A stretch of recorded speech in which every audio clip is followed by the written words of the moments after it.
இன்றைக்கு கோடைகால காய்கறிகளில் பீர்க்கங்காயை பற்றி பார்ப்போம்.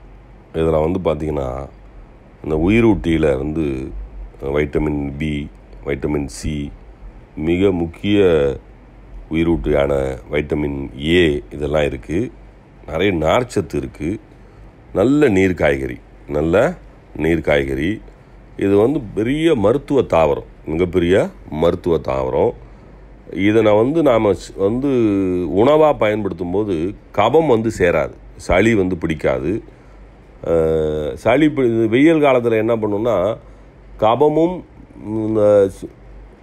பித்தமும் இருக்கிற உடம்புகளுக்கு பார்த்திங்கன்னா அடிக்கடி சளி பிடிக்கும் வெயில் காலத்திலேயே.